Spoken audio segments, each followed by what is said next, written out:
ऋषियों मुनियों पर तुम्हारा हुक्म चलता है, देवी और देवताओं के ऊपर तुम्हारा हुक्म है, ब्रह्मा विष्णु महादेव तुम्हारा हुक्म चलता है।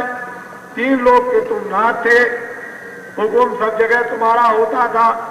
लेकिन अब यह है कि यहाँ आकर के इंद्रियों के जाल में फंस गए और अब तुम भी रोते और मैं भी रोती।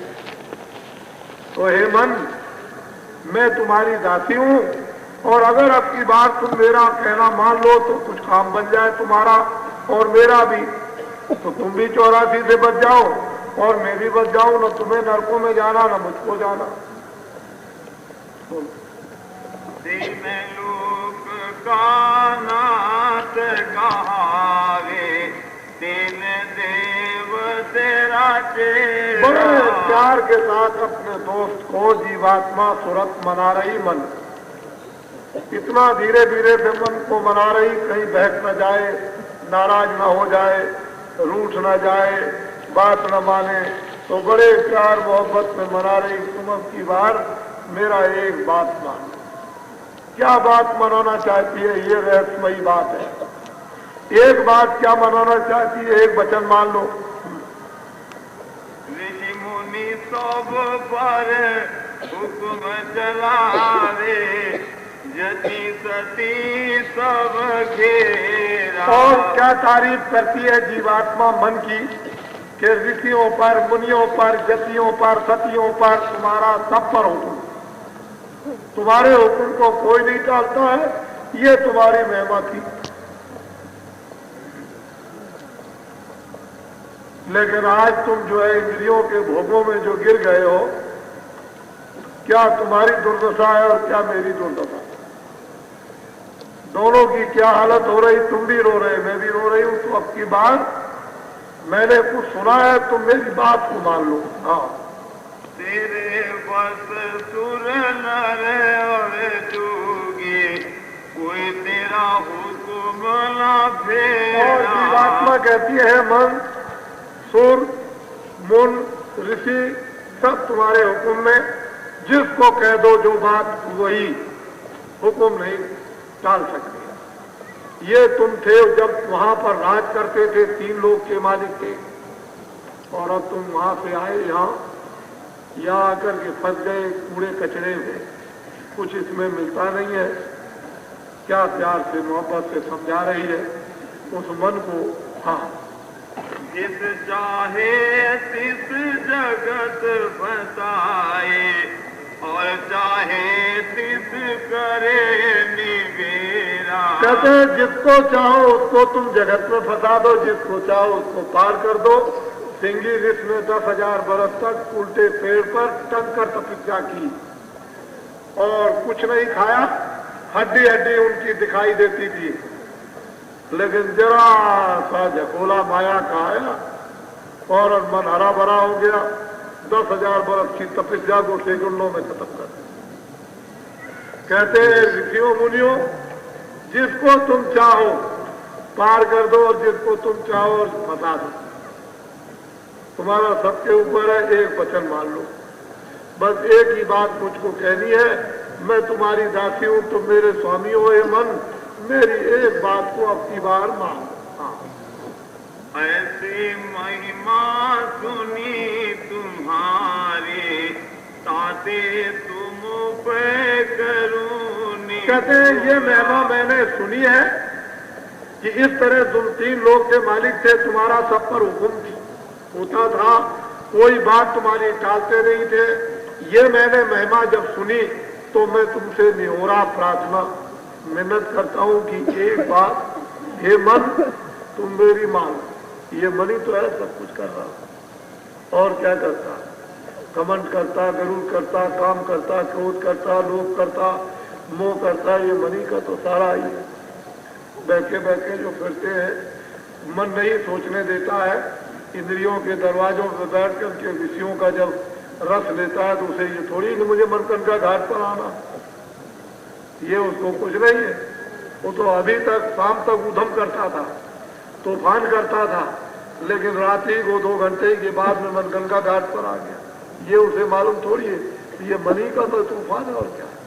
लेकिन वो जीवात्मा जानती है उसने कहीं ये कानों में सुन लिया कि मन की तो ये है, बिना मन की मदद के हे सूरत तुम कुछ नहीं कर सकती हो, इसलिए तुम मन को मना लो, उससे प्रार्थना करो, उसको समझाओ, उसको बुलाओ, बुझाओ, 84 की बात बताओ, नरकों की बात बताओ, जन्म मरण की पीड़ा बताओ, और किसी तरह से उसको मना मुनू करके ठिकाने पर ले आओ।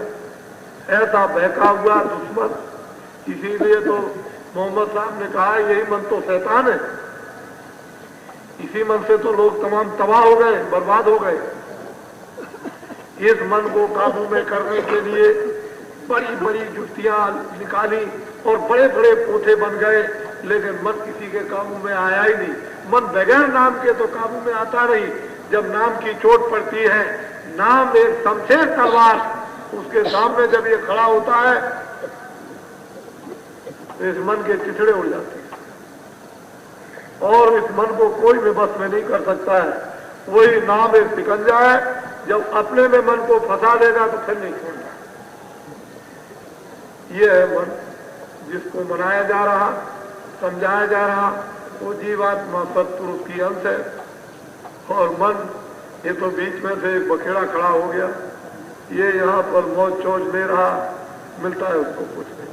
हाँ, जिस तन नगरी तुझ देश में क्यों कदी होए पड़े क्या जीवात्मा समझाती है कि हे मन इस तुच्छ नगरी, तुच्छ देश में, ये तन नगरी और तुच्छ देश, ये तन नगरी इसमें तुम और ये तुच्छ देश नासमान, और तुम कैदी होकर के यहाँ पड़े हो और जन्म मरण की पीड़ा भोग रहे हो, नरकों और 84 में जा रहे हो। क्या है ये? कुछ नहीं। ऐसी सूरत जब समझा रही उसको ऊंच और नीच, तब इस मन को समझ आएगी नहीं, वरना कहाँ आने वाली, तो जरा जरा भी चीज में बहक जाते हैं। हाँ, सतगुरु मुझसे कहा वचन मन को संग ले चलो सवेरा। वो सूरत कहती है कि हे मन, मुझे सतगुरु ने ये बताया कि हे सूरत तू मन को अगर साथ ले ले तो अपने घर की तरफ में घूम जाएगी, तू चली जाएगी, अपने घर में पहुंच जाएगी। अगर मन को तूने साथ नहीं लिया तो तेरा जाना नहीं हो सकता। तो मन को क्या चाहिए? आनंद। इंद्रियों के दरवाजों पर मन क्या लेता? आनंद क्षणिक। और मन को अगर कहीं अस्थायी आनंद अंदर में मिल जाए, दरवाजे में बैठ करके वो ब्रह्म रंध्र का जब अमृत का खुल जाए और पीने लगे तो चुप हो जाएगा, फिर कुछ नहीं जाता। फिर ये मन क्या होता? बस में। और जैसे ही सूरज की आंख और कान के पर्दे खुले और जब उधर से लाइट आई तो ये बस में हो जाता है, फिर कुछ नहीं कर सकता। फिर ये सूरत इसके ऊपर हावी हो गई। अभी तो ये सूरत के ऊपर में जीवात्मा पर मन हावी है, मन का पूरा अधिकार है, और फिर जीवात्मा का अधिकार मन पर हो जाएगा। जो चाहेगी वही कराएगी, जो नहीं चाहेगी वो नहीं होगा। तो जब जीवात्मा की ताकत मिल जाए, शक्ति मिल जाए, नाम का आधार मिल जाए, मन को रस मिल जाए तो मन बन जाए। ये तो आज मैं इतना ही सुनाऊंगा, ये गुरु ने बता दिया है। इसलिए है मन, मैं आपसे प्रार्थना करता हूं, एक मेरी बात मान लो, मैं दासी। कल मैं आपको बताऊंगा कि मन क्या कहता है, उस सूरत से, जीवात्मा से मन क्या कहता है, अपनी हालत, अपनी बात क्या बताता है कि मैं क्या हो गया। अब हे सूरत, मैं क्या करूं वो कल बताऊंगा मैं आपको विधि विधान के साथ। तो आज का सत्संग दिन में तो होता ही है 1:30 बजे, और शाम को रात्रि को 7:30 बजे। आपको यदि कोई तकलीफ 7:30 बजे हो कि जरा जल्दी हो जाता है तो मैं 8 बजे कर दूं, मुझे कोई इतराज नहीं। लेकिन 7:30 का समय इसलिए अच्छा होता है कि बाहर से भी लोग आते हैं तो समय से लौट जाए। दूसरी बात यह है, बच्चे बच्चियों बाहर से जो आए हुए हो, नर नारियों, गाँव वासी उन दिनों में आएंगे, इन दिनों में दूर दूर से 25-25, 30-30 मील से लोग पैदल चल करके आएंगे यहाँ। तो आप लोगों को बड़ी सावधानी से अब रहना होगा। अभी तो जो कुछ भी आपने बोलचाल में जो कुछ भी थोड़ा बहुत कर दिया, लेकिन अब इतनी भाषा आपकी मुलायम हो जानी चाहिए, इतनी मुलायम हो जानी चाहिए कि जो गांववासी आएंगे वो रात को यहाँ रहना चाहेंगे। मैदान में रहे, कहीं भी किसी जगह रह जाए, वो अपने कपड़े अपने ले आएंगे। अब तो कोई खास गर्मी जाड़ा नहीं, अब तो गर्मी आ गई। इधर 2-4 दिन धूप पड़ती है तो जाड़ा खत्म। इसलिए वो गांववासी रात को अपने बच्चों को लेकर के भी आएंगे तो आपको बहुत ही सतर्कता उनके उठाने बैठाने की करनी पड़ेगी। मैं इसीलिए अनुरोध करता था कुछ दुकानदारों से कुछ खाने पीने की सामग्री कुछ रखेंगे तो आपकी जो यहाँ रहेगी सब बिक जाएगी। ऐसी कोई बात नहीं थी, लेकिन दुकानदारों को